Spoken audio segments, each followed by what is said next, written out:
الحمدللہ رب العالمین والصلاة والسلام علی سید الانبیاء والمرسلین اما بعد فاعوذ باللہ من الشیطان الرجیم بسم اللہ الرحمن الرحیم۔ السلام علیکم ناظرین، میں محمد عابد خان ہوں اور آپ یوٹیوب چینل دیکھ رہے ہیں۔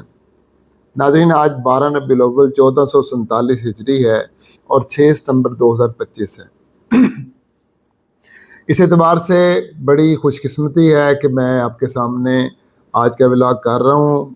12 ربیع الاول کے حوالے سے بڑی خوشی کا دن ہے، نبی کریم صلی اللہ تعالیٰ علیہ وسلم کی پیدائش کا دن ہے، اور مجھے خوشی بھی اس بات کی ہو رہی ہے کہ میں سیرت النبی صلی اللہ تعالیٰ علیہ وسلم کا ایک بہت ہی امپورٹنٹ باب جو ہے وہ نزول آغاز وحی اور غار حرا، میں اس موضوع پر آپ سے بات کر رہا ہوں۔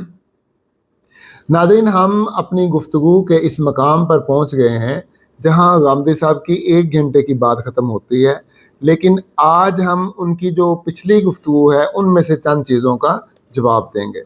لیں سنیں غامدی صاحب کیا فرما رہے ہیں، پھر ہم اس کا بعد میں جواب دیں گے۔ اب اس کے بعد یہ اتنی سی بات بیان کر کے کہتے ہیں حتیٰ فجع الحق وہو فی غار حرا، یہاں تک یعنی اسی طرح رسالت مآب صلی اللہ علیہ وسلم جاتے رہے یہاں تک کہ حق آ گیا۔ ٹھیک، یعنی ایک دن اچانک یہ ہوا کہ اللہ تعالیٰ کی طرف سے رابطہ کر لیا گیا، اس وقت غار حرا ہی میں تھے۔ فجاء الملک فیہ، اس میں فرشتہ آیا، فرشتے نے آ کے کیا کہا؟ فقال اقرا، پڑھو۔ فقال النبی صلی اللہ علیہ وسلم، نبی صلی اللہ علیہ وسلم نے یہ بیان کیا کہ فقلت، اب یہاں سے دیکھیے روایت بیان ہو رہی تھی صیغہ غائب میں، یہاں یہ نہیں بتایا کہ رسالت مآب صلی اللہ علیہ وسلم نے یہ کس سے کہا، کب کہا، لیکن صیغہ متکلم سامنے آ گیا۔ اچھا، فقال اقرا، تو فرشتے نے کہا پڑھو۔ رسول اللہ صلی اللہ علیہ وسلم نے فرمایا فقلت، تو میں نے کہا ما انا بقارئ، میں پڑھنے والا نہیں ہوں۔ فاخذنی فغطنی حتی بلغ من الجود، تو فرشتے نے مجھ کو پکڑا اور مجھے بھینچ لیا، میری قوت برداشت جواب دے گئی۔ ٹھیک، میں بے طاقت ہو کر رہ گیا، میری ہمت ختم ہو گئی۔ ثم ارسلنی، پھر اس نے مجھے چھوڑ دیا۔ فقال اقرا، پھر کہا پڑھو۔ فقلت ما انا بقارئ، میں نے کہا میں پڑھا ہوا نہیں ہوں۔ فاخذنی فغطنی الثانیہ، اس نے مجھ کو پکڑا اور دوسری مرتبہ اسی طرح بھینچ لیا، حتی بلغ من الجود، یہاں تک کہ میری قوت برداشت جواب دے گئی۔ ٹھیک، ثم ارسلنی، پھر مجھے چھوڑ دیا۔ فقال اقرا، اور کہا پڑھو۔ فقلت ما انا بقارئ، میں نے پھر وہی جواب دیا کہ میں پڑھنے والا نہیں ہوں۔ فغطنی الثالثہ حتی بلغ من الجود، پھر تیسری مرتبہ اسی طرح اس نے مجھے بھینچا یہاں تک کہ میری قوت جواب دے گئی۔ ثم ارسلنی، پھر مجھے چھوڑ دیا۔ پھر کہا فقال اقرا بسم ربک الذی خلق حتی بلغ ما لم یعلم، اس کے بعد پھر وہ 5 آیتیں جو سورہ علق کی ابتدائی آیات ہیں وہ بیان کیا جاتا ہے کہ وہ پڑھائی گئیں اور آپ نے وہ پڑھی۔ ٹھیک، اب یہاں پھر رک جائیے، یہاں پھر کچھ سوالات پیدا ہو جائیں۔ اچھا، اس میں ایک تو بڑا سوال یہ پیدا ہوتا ہے کہ رسول اللہ صلی اللہ علیہ وسلم نے یہ کیا کہا ہے کہ جبریل نے مجھ سے یہ کہا، فرشتہ آ گیا اور اس نے کہا پڑھو، تو میں نے کہا میں پڑھا ہوا نہیں ہوں۔ روایت میں اس طرح کا کوئی ذکر نہیں ہے کہ کوئی کتاب سامنے پیش کی گئی ہے۔ رسالت مآب صلی اللہ علیہ وسلم کے بارے میں قرآن بتاتا ہے کہ آپ پڑھے لکھے نہیں تھے۔ ٹھیک، چنانچہ یہ جواب معقول لگتا ہے کہ اگر ایک کتاب آپ کے سامنے پیش کر دی گئی ہے تو آپ کہیں گے کہ میں تو پڑھا ہوا نہیں ہوں۔ اچھا، یہاں جس طرح بات ہمارے سامنے آتی ہے روایت سے، اس سے تو یہ معلوم ہوتا ہے کہ جیسے ہم کہتے ہیں، بچے کو کہتے ہیں نا کہ بیٹے ذرا نظم پڑھو، تو یہ پڑھو جو ہوتا ہے اس کا مطلب ہوتا ہے کہ میں پڑھوں گا تم دہراؤ گے، دہرانا۔ ٹھیک ہے، اس مفہوم میں یہ اقرا کا لفظ، اتلو کا لفظ قرآن مجید میں 10 مقامات پر آیا ہوا ہے۔ ٹھیک، بلکہ 10 مقامات پر آیا ہوا ہے۔ تو ان میں کیا یہ مقصود ہوتا ہے؟ ان میں مطلب یہ ہوتا ہے کہ جو قرآن آپ پر نازل کیا گیا آپ اسے پڑھ کے سنائیں۔ یہ قرآن مجید کبھی بھی کتاب کی صورت میں آپ کے سامنے تو نہیں پیش کیا گیا۔ ٹھیک ہے، یا کہیں الواح پر نقش کر کے تو نہیں دیا گیا، کندہ کر کے تو نہیں دیا گیا تھا نا، یہ جبریل امین نے آپ کے قلب پر نازل کیا ہے۔ یہ بات بھی قرآن نے بیان کر دی ہے کہ جبریل امین اس کو پیغمبر کے قلب پر نازل کرتے رہے ہیں اور وہاں سے آپ اس کو پڑھ کے لوگوں کو سناتے تھے۔ تو یہ ساری زندگی آپ نے اس کو پڑھا ہے۔ اس کے بعد تو یہ جواب جو ہے یہ کیا ہے، یہ سمجھ میں نہیں آتا، یعنی کیا دیا گیا۔ ناظرین، غامدی صاحب نے اپنی اس گفتگو میں 2-3 سوال کیے ہیں۔ ایک تو انہوں نے یہ سوال کیا ہے کہ کوئی کتاب لے کر آئے تھے جبرائیل امین علی نبینا علیہ الصلوۃ والسلام، جو وہ کہہ رہے تھے اقرا، اور حضور صلی اللہ علیہ وسلم کہہ رہے تھے ما انا بقارئ، کیونکہ اگر مان لیا جائے کہ وہ کتاب لے کر آئے تھے تو پھر تو یہ جواب اور سوال بنتا ہے، اور اگر کتاب ہی نہیں تھی تو یہ سوال جواب نہیں بنتا۔ اور آگے جا کر غامدی صاحب نے خود ہی آگے ایک اور روایت پیش کر دی سیرت ابن ہشام کی، جس میں اس روایت میں ہے کہ جبرائیل امین جب آئے تو وہ کتاب لے کر آئے تھے۔ سنیں ذرا غامدی صاحب کیا کہہ رہے ہیں۔ فجانی جبریل، رسول اللہ صلی اللہ علیہ وسلم نے بیان فرمایا کہ جبریل آئے، وَأَنَا نائم، میں سویا ہوا تھا۔ جبریل کیا لے کے آئے؟ وہاں پر اس کا کوئی ذکر نہیں تھا۔ جانی جبریل بِنَمَطٍ مِّن دِیبَاجٍ فِیہ کتاب، وہ آئے اور ان کے پاس ریشم کا ایک جزدان تھا جس میں ایک تحریر تھی، ایک کتاب تھی، ایک کوئی لکھی ہوئی چیز تھی، ریشم کا ایک جزدان۔ وہاں یہ سوال پیدا ہوتا تھا نا کہ جب آ کے جبریل نے یہ کہا کہ پڑھیے، تو اس کے جواب میں یہ کہنے کا کیا محل تھا؟ اس لیے کہ جب کہا جاتا ہے ایک شخص کو کہ پڑھیے تو اس کا مطلب ہوتا ہے یہ بات دہرائیے۔ دہرانے میں کیا معنی تھا؟ اس کے جواب میں یہ کہنا کہ ما انا بقارئ، میں پڑھا ہوا نہیں ہوں، یہ تو اسی صورت میں موضوع ہو سکتا ہے جب کہ کوئی تحریر آپ کے سامنے پیش کی جائے، کوئی لکھی ہوئی چیز پیش کی جائے۔ تو یہ کہتے ہیں کہ رسالت مآب صلی اللہ علیہ وسلم نے بیان فرمایا کہ وہ میرے پاس آئے اور ایک ریشم کے جزدان میں، جب کہ میں سویا ہوا تھا ریشم کے ایک جزدان میں انہوں نے ایک کتاب میرے سامنے پیش کی۔ فقال اقرا، اور یہ کہا کہ پڑھو، کتاب کو پڑھو۔ ہاں، اس کو پڑھو۔ ظاہر ہے کہ یہاں جو مفعول ہے وہ مقدر ہے، جب پیچھے ذکر کیا کتاب پیش کی۔ مثال کے طور پر جب آپ بیان کریں گے کہ میں نے فلاں شخص کو ایک کتاب پیش کی، ان سے کہا کہ پڑھو، تو ظاہر ہے کہ یہ کہنے کی ضرورت نہیں کہ اس کو پڑھو۔ ٹھیک ہے۔ فقال اقرا، انہوں نے کہا پڑھو۔ قال قلت ما اقرا، تو رسول اللہ صلی اللہ علیہ وسلم نے جواب میں فرمایا کہ میں تو نہیں پڑھتا۔ اب یہ بات برمحل ہو گئی نا، ما انا بقارئ کہیے، ما اقرا کہیے، کہ میں تو پڑھتا نہیں ہوں، پڑھ نہیں سکتا میں۔ جی ناظرین، غامدی صاحب صرف اتنا ہی نہیں کہہ رہے کہ جبرائیل امین علی نبینا علیہ الصلوۃ والسلام کتاب لے کر آئے تھے، بلکہ انہوں نے یہ بھی وضاحت کر دی کہ اب یہ بات واضح ہو گئی کہ وہ کتاب لے کر آئے تھے اور یہ کتاب دکھا کر ہی کویسچن ہو رہے تھے۔ لیکن ناظرین، یہ تو وضاحت ہو گئی، غامدی صاحب نے کر دی، لیکن ابھی یہ کویسچن ہونا کہ انہوں نے اقرا کیوں کہا اور جواب میں ما انا بقارئ کیوں کہا کہ پڑھو، اور حضور صلی اللہ علیہ وسلم نے فرمایا میں پڑھا ہوا نہیں ہوں، تو میں اس کی ذرا مزید وضاحت کرنا چاہتا ہوں آپ کے سامنے، تاکہ جو ہمارے آڈینس ہیں اور جو سننے والے ہیں ہمارے، ان کے ذہنوں میں بالکل تصور واضح ہو جائے کہ یہ سوال اور جواب کیوں کیے گئے۔ ناظرین، آپ میں سے جن لوگوں نے سیرت نبی صلی اللہ تعالیٰ علیہ وآلہ وسلم کا مطالعہ کیا ہوا ہے اور قرآن کا اور احادیث کا مطالعہ کیا ہوا ہے، وہ اچھی طرح جانتے ہوں گے کہ جیسے ہی نبی کریم صلی اللہ تعالیٰ علیہ وآلہ وسلم نے اپنے بعثت کا اعلان کیا، ساتھ ہی قریش مکہ نے آپ پر طرح طرح کے اعتراضات کرنے شروع کر دیے۔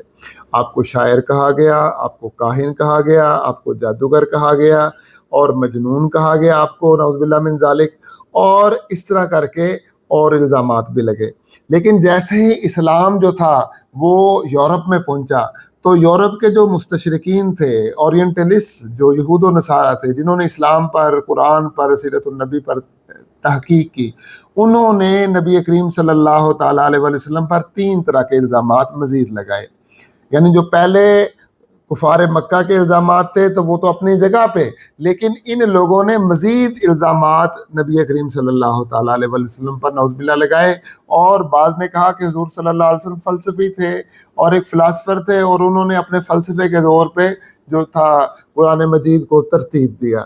کسی نے آپ کو منطقی کہا، اور کسی نے کہا کہ آپ صوفیوں کی طرح، بخشاؤں کی طرح، بدھوؤں کی طرح، اور مطلب کہ جنگلوں میں، غاروں میں چلے کرتے رہے، اور پھر وہاں جا کے جیسے بخشواؤں بدھاؤں کو نروان مل جاتا ہے اور گیان دھیان ہو جاتا ہے ان کا، پھر وہ کوئی چیز نکال کے لاتے ہیں۔ ایسے ہی نعوذ باللہ من ذالک نبی کریم صلی اللہ تعالیٰ علیہ وآلہ وسلم نے اپنے اندر سے کوئی چیزیں جو تھیں، اپنے دماغ کی اختراع سے کوئی چیزیں اکٹھی کی اور اس کا قرآن بنا ڈالا۔ اور یہ کسی وجہ سے انہوں نے الزام لگایا کہ وہ وحی کا انکار کرتے تھے. اور یہ جو مستشرق ہیں ایک بات پر تو 99% متفق ہے مستشرق اورینٹلسٹ کہ یہودیوں کی، عیسائیوں کی اور جو پرانے صحائف انبیاء ہیں انہوں نے الزام لگایا کہ نبی کریم صلی اللہ علیہ وسلم یہودیوں کے ربیوں سے ملتے رہتے تھے، راہبوں سے عیسائیوں کے ملتے رہتے تھے، اور ان سے تورات کے اور انجیل کے جو کتابچے تھے وہ لے کے اکٹھے کر کے تو نبی کریم صلی اللہ تعالیٰ علیہ وسلم نے ان کو جمع کر کے اپنی عقل کے زور پہ، اپنے فلسفے کے زور پہ، اپنی منطق کے زور پہ، اپنے علم کے زور پہ ایک نئی کتاب تشکیل دی. اس کتاب کا نام قرآن مجید فرقان حمید ہے. یہ اعتراض ہے نقل کفر نباشد نبی کریم صلی اللہ تعالیٰ علیہ وسلم پر، یہ مستشرقین کا اعتراض ہے.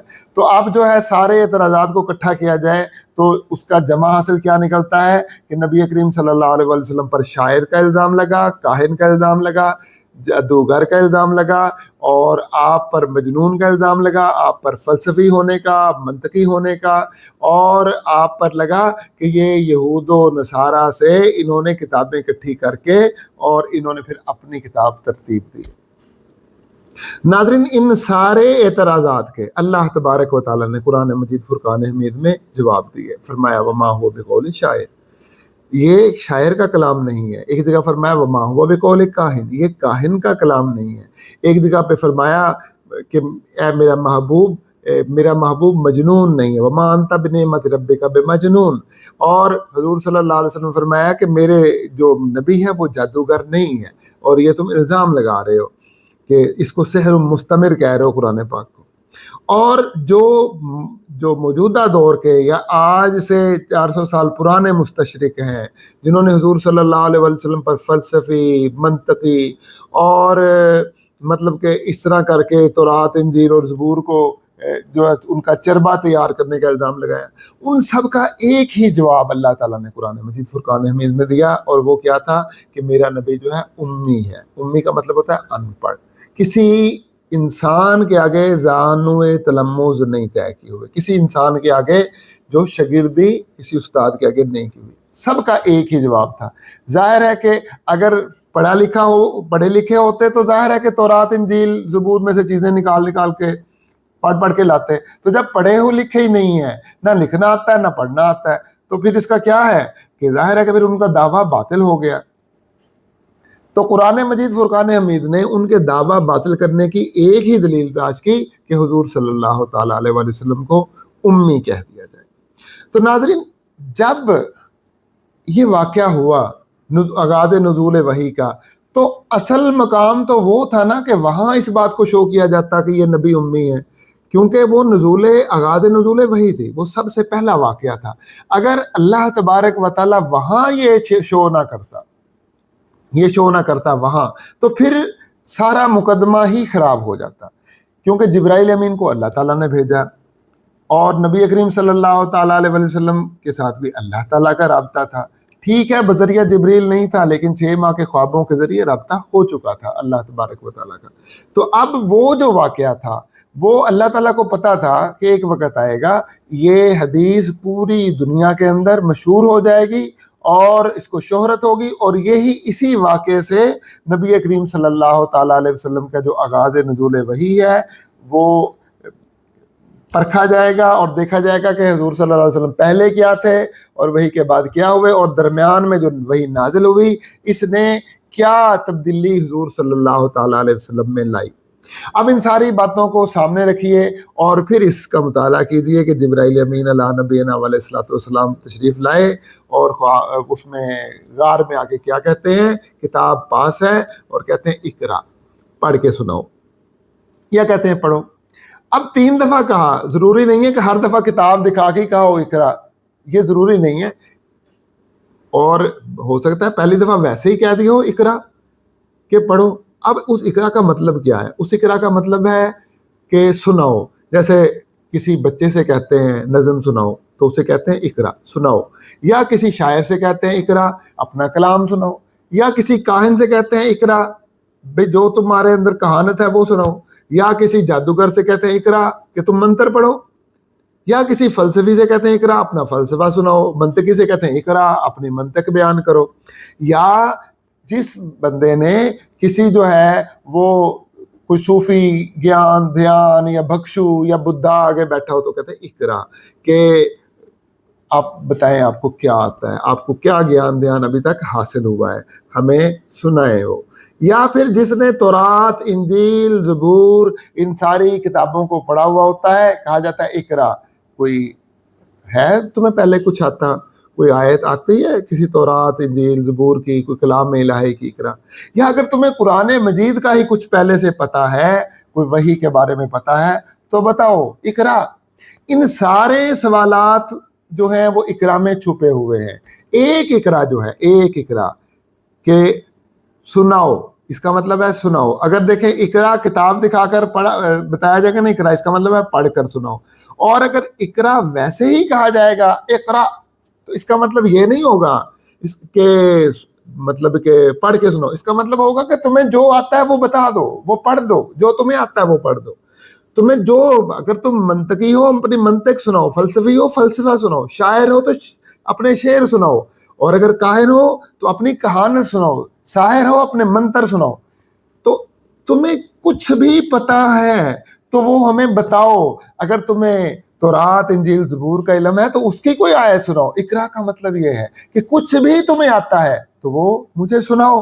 نبی کریم صلی اللہ تعالیٰ علیہ وسلم نے اس کا کیا جواب دیا؟ آپ نے فرمایا ما انا بقارئ، مجھے کچھ نہیں آتا، مجھے کچھ نہیں آتا۔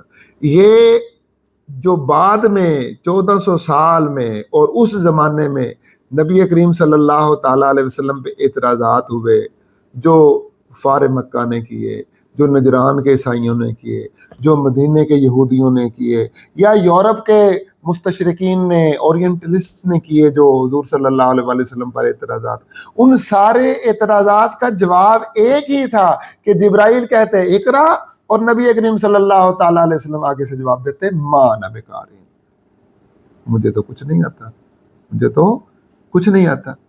اب یہ جواب ہو گیا نبی کریم صلی اللہ تعالیٰ علیہ وسلم کا۔ اب کہا جاتا ہے جی 3 دفعہ کیوں ہوا؟ تو بھائی 3 دفعہ کا مطلب یہ ہے بات پکی ہو جائے۔ جب نکاح ہوتا ہے تو 3 دفعہ قول و قراری ہوتا ہے، 3 دفعہ پوچھا جاتا ہے کہ یہ تمہیں قبول ہے، یہ لڑکی تمہیں قبول ہے، یہ خاوند لڑکی کو پوچھا جاتا ہے کہ یہ خاوند تمہیں قبول ہے۔ 3 دفعہ ایجاب و قبول ہوتا ہے۔ جب کسی کے گھر جاتے ہیں 3 دفعہ دروازہ کھٹکھٹاتے ہیں، اور اگر وہ نہ آئے تو پتہ چلتا ہے کہ بھی گھر میں کوئی موجود نہیں ہے۔ 3 دفعہ ایجاب و قبول بھی 3 دفعہ۔ تو نبی کریم صلی اللہ تعالیٰ علیہ وسلم سے 3 دفعہ جو پوچھا گیا اقرا، اور آپ نے کہا ما انا بقارئ، ان 3 دفعہ کا مطلب تھا کہ پوری دنیا کے اندر پک ہو جائے، یہ بات پکی ہو جائے کہ اس آغاز نزول وحی سے پہلے یہ جو نبی صلی اللہ تعالیٰ علیہ وآلہ وسلم ہے، نہ تو انہیں کسی شعر کا پتہ ہے، نہ کہانت کا پتہ ہے، نہ جادوگری کا پتہ ہے، نہ ان کو تورات انجیل زبور کا پتہ ہے، نہ انہیں فلسفے کا پتہ ہے، نہ منطق کا پتہ ہے۔ یہ دنیا کا کوئی علم اس سے پہلے نہیں جانتے تھے۔ سارے علم و معرفت کے جو چشمے ہیں آغاز نزول وحی کے بعد ہی ابلے ہیں۔ یہ مطلب تھا 3 دفعہ کہنے کا کہ بات پکی ہو جائے۔ تو ناظرین یہ تو بات ہو گئی پکی، یہ سوال کا جواب مل گیا۔ لیکن ابھی میں آپ کو ایک دلیل اور دینا چاہتا ہوں، اور وہ بہت ہی اہم دلیل ہے۔ ناظرین اب آتے ہیں بہت ہی امپورٹنٹ بات کی طرف کہ اقرا کیوں کہا گیا جبرائیل امین علیہ نبینا علیہ الصلوۃ والسلام کی طرف سے، اور نبی کریم صلی اللہ تعالیٰ علیہ وآلہ وسلم کی طرف سے ما انا بقارئ کیوں کہا گیا کہ میں پڑھا ہوا نہیں ہوں، میں پڑھ نہیں سکتا۔ ٹھیک ہے ناظرین، قرآن مجید فرقان حمید اٹھا کر دیکھیں تو قرآن مجید فرقان حمید جگہ جگہ پہ یہ کہہ رہا ہے کہ یہ جو یہود و نصارہ ہیں ان کی کتابوں میں نبی کریم صلی اللہ تعالیٰ علیہ وآلہ وسلم کی نشانیاں لکھی ہوئی ہیں، اور فرمایا کہ یعرفون کما یعرفون ابناءہم، یہ میرے نبی صلی اللہ تعالیٰ علیہ وآلہ وسلم کو ایسے پہچانتے ہیں، یعرفونہ کما یعرفون ابناءہم، جیسے ہی اپنی اولاد کو پہچانتے ہیں۔ لاکھوں میں اب بیٹا آپ کا کھڑا ہو تو آپ پہچان لیں گے اس کو، یعنی حضور صلی اللہ تعالیٰ علیہ وآلہ وسلم کے بارے میں اتنی زیادہ وہ پہچان رکھتے تھے۔ وجہ کیا تھی کہ نبی کریم صلی اللہ تعالیٰ علیہ وسلم کی نشانیاں ان کی کتابوں میں ایک ایک نشانی درج تھی، لیکن جیسے ہی نبی کریم صلی اللہ تعالیٰ علیہ وسلم مبعوث ہوئے تو انہوں نے اپنی کتابوں سے حضور صلی اللہ تعالیٰ علیہ وسلم کی جو نشانیاں تھیں وہ چن چن کے نکالیں، چن چن کے اپنی کتابوں کو تبدیل کیا۔ اور قرآن مجید فرقان حمید میں جگہ جگہ آیا ہے کہ کیسے وہ کلمات تبدیل کرتے تھے، کیسے تحریف کرتے تھے۔ تو اب جو موجود ہے ان کی تورات اور انجیل محرف اور مبدل بدلی ہوئی شکلیں ہیں، وہ اوریجنل تورات اور انجیل نہیں ہے جو اللہ تبارک و تعالیٰ نے موسیٰ علیہ نبینا علیہ الصلوۃ والسلام، عیسیٰ علیہ نبینا علیہ الصلوۃ والسلام اور وہ صحائف جو دیگر انبیاء بنی اسرائیل پر نازل ہوئے تھے، اب وہ تورات اور انجیل وہ موجود نہیں ہے۔ لیکن ان تمام چیزوں کے باوجود ابھی بھی اس تورات اور انجیل میں نبی کریم صلی اللہ تعالیٰ علیہ وسلم کی چند نشانیاں ابھی تک پڑی ہوئی ہیں۔ یہ بھی سمجھیے کہ یہ قرآن کی صداقت کے لیے اللہ تبارک و تعالیٰ نے ان نشانیوں کو باقی رکھا ہے تاکہ قرآن کی صداقت ہو جائے کہ قرآن سچا ہے، قرآن کا دعویٰ بالکل سچا ہے۔ آئیے میں آج آپ کو ایک ایسا ہی دعویٰ قرآن مجید فرقان حمید سے نکال کے دیتا ہوں۔ یہ پارہ نمبر 9 ہے، سورہ اعراف ہے، 7 نمبر سورت ہے اور اس کی آیت نمبر ہے 157 سورہ اعراف کی۔ اللہ تبارک و تعالیٰ ایک نشانی بتا رہا ہے جو تورات اور انجیل میں ہے، لکھا ہوا ہے الذین یتبعون الرسول النبی الامی الذین یجدونہ مکتوبا عندہم فی التوراۃ والانجیل۔ ارشاد فرمایا جو پیروی کرتے ہیں اس رسول کی جو نبی امی ہے، جو ان پڑھ ہے۔ جو کون سا نبی ہے؟ ان پڑھ۔ یاد رکھیے عام بندے کے لیے ان پڑھ ہونا جو ہے یہ معیوب بات ہوگی، کیونکہ کسی کو ان پڑھ کہہ دیا جائے وہ شاید اچھا نہ سمجھے، لیکن نبی کریم صلی اللہ تعالیٰ علیہ وسلم کے لیے ان پڑھ، یہ اللہ تبارک و تعالیٰ نے آپ کا اکرام رکھا اور آپ کو اس ان پڑھ سے مخاطب کیا کہ یہ حضور صلی اللہ تعالیٰ علیہ وسلم کا ایک معجزہ ہے، ایک جو ہے اعزاز ہے حضور صلی اللہ تعالیٰ علیہ وسلم کا، آپ کا ایک نام بھی ہے، اس وجہ سے کہ آپ دنیا کے کسی استاد سے نہیں پڑھے ہوئے اور آپ کو جو بھی علم عطا فرمایا ہے اللہ تبارک و تعالیٰ نے عطا فرمایا ہے۔ علمہ شدید القویٰ ذو مرہ فاستویٰ، جبرائیل امین کے ذریعے اللہ تبارک و تعالیٰ نے اپنے پیارے نبی صلی اللہ تعالیٰ علیہ وسلم کو علم عطا فرمایا۔ تو حضور صلی اللہ تعالیٰ علیہ وسلم کی نشانی کیا ہے؟ ان پڑھ۔ اور سورہ اعراف کی آیت نمبر 157 میں لکھا ہوا ہے کہ النبی الامیہ، کہ نبی امی یعنی ان پڑھ نبی۔ اور یہ جو ان پڑھ نبی کی نشانی ہے کہ ان پڑھ نبی لکھا ہوا الذین یجدونہ مکتوبا عندہم فی التوراۃ والانجیل، وہ اس لفظ کو تورات اور انجیل میں لکھا ہوا پاتے ہیں کہ یہ نبی صلی اللہ تعالیٰ علیہ وسلم ان پڑھ ہوں گے۔ کیا بات ہے، قرآن مجید نے کتنی وضاحت سے کہہ دیا کہ الذین جو پیروی کرتے ہیں، یتبعون پیروی کرتے ہیں الرسول النبی الامیہ، اس رسول کی جو نبی ہے اور امی ہے، ان پڑھ ہے۔ آگے فرمایا الذی، وہ رسول، یجدونہ، یہود و نصارہ اس کو پاتے ہیں، مکتوبا عندہم فی التوراۃ والانجیل، تورات اور انجیل کے اندر لکھا ہوا پاتے ہیں کہ یہ ان پڑھ نبی ہے۔ بہت بڑی نشانی ہے۔ تو ناظرین یہ وہ نشانی ہے جو ابھی تک تورات میں موجود ہے۔ آئیے ہم اس کا مشاہدہ کرتے ہیں اور دیکھتے ہیں کہ اس نشانی کا کیا تعلق ہے نبی کریم صلی اللہ تعالیٰ علیہ وسلم کی اس غار حرا والے واقعے کے ساتھ۔ ناظرین قرآن مجید فرقان حمید سے میں پتہ چل گیا کہ نبی کریم صلی اللہ تعالیٰ علیہ وسلم کی نشانی جو ہے وہ ہے ان پڑھ۔ اب ہم تورات کو اٹھاتے ہیں، ہمارے پاس جو تورات کی کتاب ہے یہ ہے BibleGateway.com، اس پہ تورات ہے اور اولڈ ٹیسٹامنٹ اور یہ نیو امریکن سٹینڈرڈ بائبل، یہ انہوں نے اس کتاب کو چھاپا ہے، یہ آن لائن بھی آپ کو پڑھنے کے لیے مل جائے گی۔ اور اولڈ ٹیسٹامنٹ کی جو بک ہے اس کا نام ہے اشعیاء، یہ نبی ہیں اشعیاء، ان کے اوپر جو وحی نازل ہوئی وہ کتابی شکل میں، وہ کتاب اشعیاء کی شکل میں موجود ہے۔ اور اولڈ ٹیسٹامنٹ میں اشعیاء اس کا نام ہے، اس کا نمبر ہے چیپٹر نمبر 29۔ اسکرین پہ آپ کو کتاب لکھی ہوئی مل جائے گی، کتاب کا نام اور چیپٹر نمبر 29 کے اندر وہ جو ورس ہے، ورس کا نمبر ہے 12. ٹھیک ہے، 12 ورس جو ہے آپ اسے نیٹ پہ ڈھونڈ لیں. ابھی آپ کو عبارت لکھی مل جائے گی، وہ عبارت لکھیں تو وہ پتہ چل جائے گا کہ ڈسکرپشن میں آپ کو وہ مل جائے گا، اس کا لنک بھی مل جائے گا، آپ خود بھی اس کو پڑھ سکتے ہیں. ورس کیا ہے؟ ورس یہ ہے then the book will be given to the one who is illiterate. پھر یہ کتاب اس کو دی جائے گی کہ جو illiterate ہوگا، ان پڑھ ہوگا. ناظرین میں چاہتا ہوں کہ آپ کو تھوڑا سا سیاق و سباق سنا دوں تاکہ پھر آپ کو یہ آیت پڑھیں گے تو آپ کو مزہ آئے گا. ٹھیک ہے، اور آپ کو پتہ چلے گا واقعی یہ نبی کریم صلی اللہ تعالیٰ علیہ وسلم سے متعلق ہے.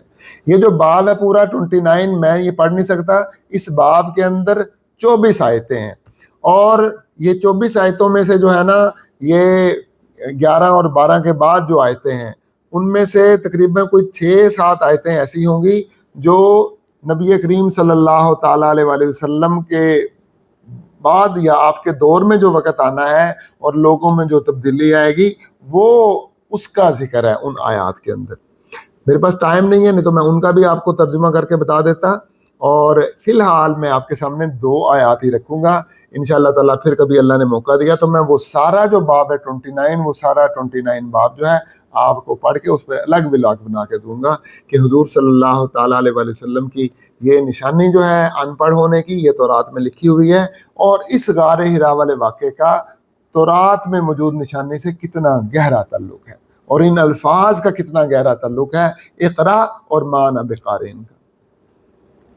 ناظرین 11 نمبر آیت ہے، یہ 1 سے لے کر 10 تک جو آیات ہیں اس میں عذاب کا ذکر ہے، جو بنی اسرائیل پہ عذاب آئیں گے، پھر عذاب ٹل جائیں گے، پھر عذاب آئیں گے، مختلف عذابوں کا، اور ان کی جو فکری حالت ہو چکی ہے، یعنی ابتر حالت جو فکر کی ہو گئی ہے، ان کا ذکر ہے. یعنی آیت نمبر 1 سے لے کر آیت نمبر 10 تک. پھر جب آیت نمبر 11 آتی ہے تو آیت نمبر 11 کیا ہے ذرا آپ سن لیں. آیت نمبر 11 ہے the entire vision will be to you like the words of a sealed book. جتنا بھی ویژن ہے، انٹائر ویژن یعنی سارا علم دین آپ کے لیے ایسے ہو جائے گا، یعنی بنی اسرائیل کے لیے ایسے ہو جائے گا جیسے ایک مہر بند کتاب ہوتی ہے، بالکل بند کتاب. یعنی کانوں پہ مہر، آنکھوں پہ مہر، دل پہ مہر، زبان پہ مہر، مہریں لگ جائیں گی. نہ کتاب سمجھ آ رہی ہے، کوئی سنا رہا ہے، سننے کو دل ہی نہیں کر رہا، سمجھ نہیں آ رہی، دل بھی نہیں اس کو سمجھ رہا. ٹھیک ہے، تو آنکھیں حق کو نہیں دیکھ رہی، دل حق کو نہیں سمجھ رہا. تو اس کو کیا کہتے ہیں؟ ختم اللہ علی قلوبہم وعلی سمعہم وعلی ابصارہم، کہ اللہ تبارک و تعالیٰ نے مہر لگا دی ان کے دلوں پر، ان کے کانوں پر اور ان کی آنکھوں پر. اس سے جو پہلے والی آیت ہے اس میں ایگزیکٹلی یہ ذکر ہے کہ تمہارے جو ہے وہ ہر چیز پہ مہر لگ جائے گی. اب اس کے اندر یہ کہہ دیا کہ ساری جو کتاب ہے وہ کتاب تمہارے لیے ایک سیل بند کتاب بن جائے گی، کہ جیسے وہ بند ہے کسی چیز میں، آپ اس کو سمجھ ہی نہیں سکتے. کیوں نہیں سمجھ سکتے؟ کہ آپ نے اپنے اوپر مہریں لگا لی ہوئی ہیں. The entire vision will be to you like the words of a sealed book. جیسے ایک بند کتاب ہوتی ہے، اسی طرح سارا علم دین، ساری شریعت، ساری جو سمجھ ہے اللہ تبارک و تعالیٰ کے کلام کی، وہ تمہارے لیے یہ حیثیت ایک سیلڈ بک کی حیثیت اختیار کر جائے گی. which when they give، دے کا لفظ ہے دے، which when they give it to the one who is literate، جب پادری لوگ جو ہیں یا ربی لوگ جو ہیں وہ اسے پڑھے لکھے لوگوں کے سامنے رکھیں گے، یعنی تقریر کریں گے یا درس دیں گے یا وعید سنائیں گے یا لیکچر دیں گے، تو وہ پڑھے لکھے لوگ کیا کہیں گے؟ وہ کہیں گے، اور وہ پادری کہیں گے saying please read this، اس کو پڑھیے.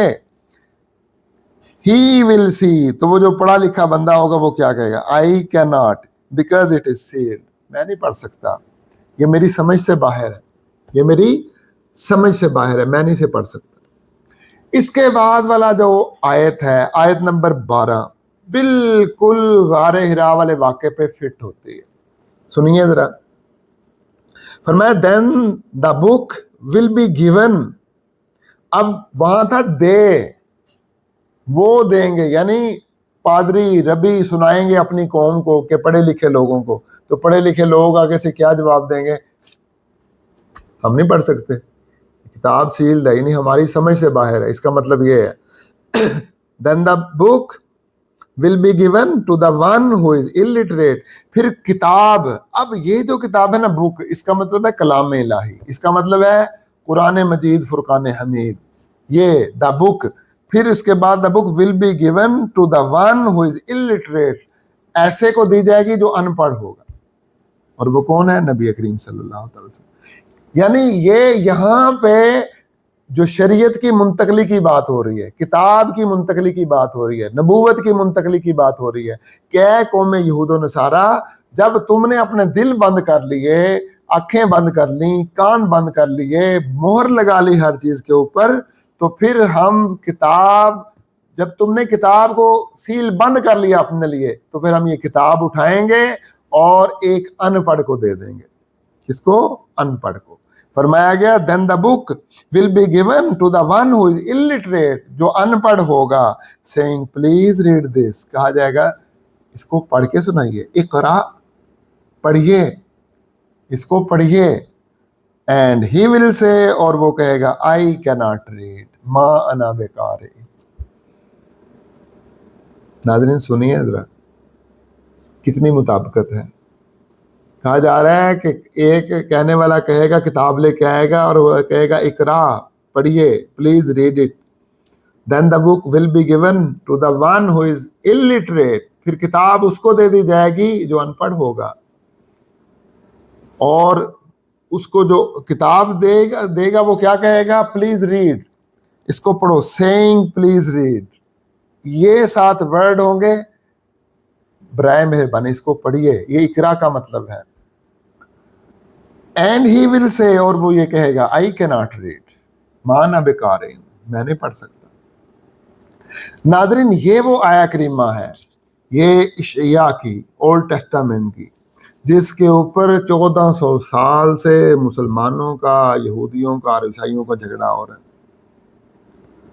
مسلمانوں کا دعویٰ یہ ہے کہ یہ اس میں پیشن گوئی ہے ہمارے نبی صلی اللہ تعالیٰ علیہ وسلم کی, اور یہاں illiterate سے مراد نبی صلی اللہ علیہ وسلم ہے, اور جو پلیز ریڈ کہہ رہا ہے وہ جبرائیل امین علیہ نبینا علیہ الصلوۃ والسلام ہے, اور جو مانا بقارن ہے وہ ہمارے پیارے نبی حضرت محمد صلی اللہ تعالیٰ علیہ وسلم ہے, اور جو دا بک ہے وہ قرآن مجید فرقان حمید ہے.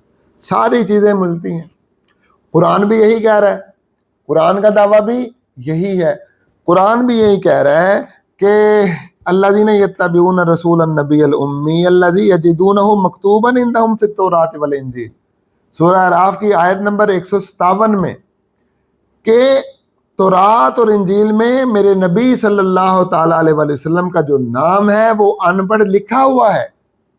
یہ قرآن کہہ رہا ہے, قرآن دعویٰ کر رہا ہے کہ تورات اور انجیل میں میرے نبی کا نام ان پڑھ لکھا ہوا ہے. قرآن کا یہ دعویٰ ہے. اور تورات کیا کہہ رہی ہے؟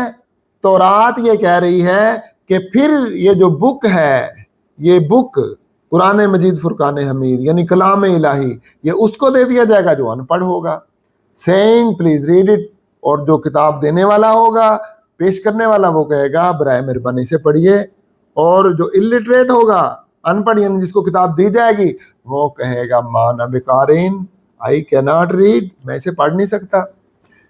تو قرآن کی مطابقت تورات سے ہو گئی, تورات میں وہی مضمون مل گیا جو قرآن میں لکھا ہوا ہے, تو تورات کی مطابقت ہو گئی قرآن مجید کے ساتھ. اب تورات اور قرآن کی تو مطابقت ہو گئی, تو اب تورات کے ساتھ مطابقت کس کی ہو رہی ہے؟ تو تورات کے ساتھ بخاری اور مسلم کی مطابقت ہو رہی ہے, تورات کے ساتھ سیرت ابن ہشام کی مطابقت ہو رہی ہے. تو ناظرین پتہ کیا چلا؟ پتہ یہ چلا کہ سیرت ابن ہشام میں اور بخاری شریف میں, مسلم شریف میں غار حرا والا واقعہ ہے. اقرا اور مانا بقارن غار حرا والے واقعے میں, تو تورات جو ہے وہ تصدیق کر رہی ہے سیرت ابن ہشام والی حدیث کی، تورات تصدیق کر رہی ہے بخاری والی حدیث کی، تورات تصدیق کر رہی ہے یہ مسلم والی حدیث کی، کیونکہ اقرا اور مانا بقارین یہ سیرت ابن ہشام میں آیا، اگرچہ روایتیں علیحدہ علیحدہ ہیں، سیرت ابن ہشام کی روایت علیحدہ ہے، بخاری اور مسلم کی روایت علیحدہ ہے، لیکن ناظرین جیسے کہ میں نے وعدہ کیا تھا کہ آپ کو ساری روایتیں بتاؤں گا، سیرت ابن ہشام والی روایت بالکل وہی مضمون ہے جو بخاری اور مسلم والی روایت کا ہے۔ بخاری اور مسلم میں بھی غار حرا کا ذکر، اس میں بھی غار حرا کا ذکر، بخاری اور مسلم میں بھی اقرا کا لفظ، سیرت ابن ہشام میں بھی اقرا کا لفظ، بخاری اور مسلم میں بھی مانا بقارین کا لفظ، سیرت ابن ہشام میں بھی مانا بقارین کا لفظ، اور یہی الفاظ تورات میں ہے، یہی الفاظ انجیل میں ہے۔ اشعیاء کتاب میں 29 چیپٹر میں 12 نمبر آیت میں اقرا مانا بقارن، تو 4 کتابوں کی تو مطابقت ہو گئی، تورات کی، سیرت ابن ہشام کے ساتھ، بخاری کے ساتھ، مسلم کے ساتھ، یہ 4 کتابیں آپس میں ان کا مضمون میچ کر گیا۔ اب قرآن کس کی تصدیق کر رہا ہے؟ قرآن تورات کی جو کتاب اشعیاء ہے اس کی چیپٹر نمبر 29 ہے، اس کی آیت نمبر 12، اس کی تصدیق کر رہا ہے۔ Then the book will be given to the illiterate. Then the book will be given to the one who is illiterate, saying, please read this, and he will say, I cannot read. یہ قرآن اس کی تصدیق کر رہا ہے۔ قرآن کیا کہہ رہا ہے؟ کہہ رہا ہے الذین یتبعون الرسول النبی الامی الذی یجدونہ مکتوبا عندہم فی التوراۃ والانجیل، کہ تورات اور انجیل میں میرے نبی کا نام ان پڑھ مکتوب ہے، لکھا ہوا ہے۔ قرآن نے تورات کی تصدیق کی، اور در حقیقت قرآن بذریعہ تورات بخاری اور مسلم کی جو حدیث ہے اس کی تصدیق کر رہا ہے، سیرت ابن ہشام والی حدیث کی قرآن تصدیق کر رہا ہے۔ تو قرآن انڈائریکٹلی غار حرا والے واقعے کی تصدیق کر رہا ہے ناظرین، انڈائریکٹلی، ڈائریکٹ نہیں کرے گا۔ ڈائریکٹ اس وجہ سے نہیں کرے گا کہ انڈائریکٹ جو تصدیق ہے یہ زیادہ مؤثر ہے، کیونکہ قرآن تورات کی تصدیق کر رہا ہے کہ اس آیت کی کہ میرے نبی کا نام وہاں لکھا ہوا ہے امی، ان پڑھ، اور وہ ان پڑھ کہاں سے ثابت ہو رہا ہے؟ وہ غار حرا والے واقعے سے ہو رہا ہے، کہ جو وہی تورات کے ورڈ ہیں وہ جو غار حرا والا واقعہ ہے بخاری، مسلم اور سیرت ابن ہشام میں اقرا مانا بقارن لکھا ہوا ہے۔ تو ناظرین آج کی اس ساری گفتگو سے ثابت ہوا کہ یہ جو غار حرا والا واقعہ یہ کوئی عام واقعہ نہیں ہے، اور یہ جو الفاظ ہیں اقرا اور مانا بقارن یہ عام الفاظ نہیں ہیں، یہ 1400 سال سے مسلمانوں کا مقدمہ ہے کہ یہ جو ہمارے قرآن میں لکھا ہے نا کہ تمہاری تورات اور انجیل میں نبی صلی اللہ علیہ وسلم کے بارے میں لکھا ہے ان پڑھ، یہ تمہاری آیت ثابت کر رہی ہے کہ یہ ہمارے نبی کا ذکر ہے، اور غار حرا والا واقعہ عین الفاظ وہ ثابت کر رہی ہے کہ یہ ہمارے نبی کا ذکر ہے۔ تو ناظرین میں آگے اس پہ تبصرہ نہیں کروں گا، تبصرہ آپ نے کرنا ہے اور کمنٹ میں کرنا ہے کہ اس سے نتیجہ کیا نکلتا ہے۔ اللہ تبارک و تعالیٰ سے دعا ہے کہ ہمیں صحیح معنوں میں سیرت النبی صلی اللہ تعالیٰ علیہ وسلم سمجھنے کی اور جاننے کی توفیق عطا فرمائے، اور ہمارا ایمان تازہ فرمائے۔ وما علینا الا البلاغ المبین۔ السلام علیکم ورحمۃ اللہ وبرکاتہ۔